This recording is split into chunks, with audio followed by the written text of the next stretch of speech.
দর্শক, সকাল থেকেই সাবেক প্রধানমন্ত্রী দেশনেত্রী বেগম খালেদা জিয়ার সমাধিতে শ্রদ্ধা জানাতে আসছেন বিএনপির নেতাকর্মী থেকে শুরু করে সাধারণ মানুষ। এই মুহূর্তে সেখানে রয়েছেন আমাদের এক সহকর্মী রাশেদ আনিস। আমরা যাচ্ছি তার কাছে। রাশেদ, আমরা দেখতে পাচ্ছি যে বেগম জিয়ার সমাধিতে প্রচুর পরিমাণ মানুষ শ্রদ্ধা জানাতে এসেছেন। সেখানে আজকে বিএনপির কোনো আনুষ্ঠানিক আয়োজন রয়েছে কিনা সে বিষয়টি বিস্তারিত আমাদের জানাবেন। আনুষ্ঠানিক আয়োজন নেই। আপনি জানেন যে প্রায় প্রয়াত সাবেক প্রধানমন্ত্রী খালেদা জিয়া তিনি 31শে ডিসেম্বর এখানে শায়িত হন তার স্বামী জিয়াউর রহমানের কবরের পাশে, মাজারের পাশে। তার পর মুহূর্তে কিন্তু 7 দিন পেরিয়ে গেছে, মানুষের আনাগোনা কিন্তু কমছে না। আমরা দেখেছি যে কোনো আনুষ্ঠানিকতা না থাকলেও বিএনপির যারা নেতাকর্মীরা রয়েছেন বা সাধারণ মানুষ যারা রয়েছেন তারা কিন্তু সকাল থেকে এসে ভিড় করছেন, মূলত কবর জিয়ারত করার জন্য আসছেন। অনেকে মিছিল করে আসলে ফুলের শ্রদ্ধা জানাচ্ছেন, ফুল নিয়ে আসছেন।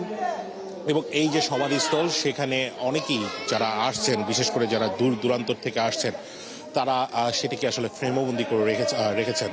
আমরা কয়েকজনের সাথে কথা বলেছিলাম যারা কিন্তু আসলে অনেক দূর থেকে এসেছেন, যারা ঢাকা থেকে আসেননি, ঢাকার বাইরে থেকে এসেছেন।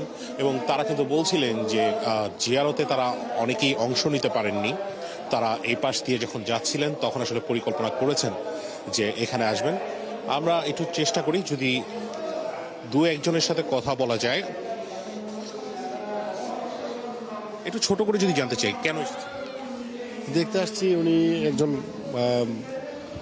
সাবেক প্রধানমন্ত্রী ছিলেন, অনেক ভালো মানুষ ছিলেন।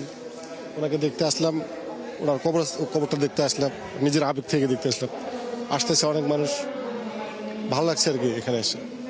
উনি ঠিক যেমনটি বলছিলেন সেরকমটি কিন্তু আসলে চিত্র। যারা আসলে পাশ দিয়ে যাচ্ছেন তারা কিন্তু এই সমাধিস্থলে খালেদা জিয়ার যে কবর রয়েছে সেটি আসলে জিয়ারত করতে আসছেন, এক নজর দেখতে আসছেন। ফারুক। রাশেদ, আপনাকে ধন্যবাদ।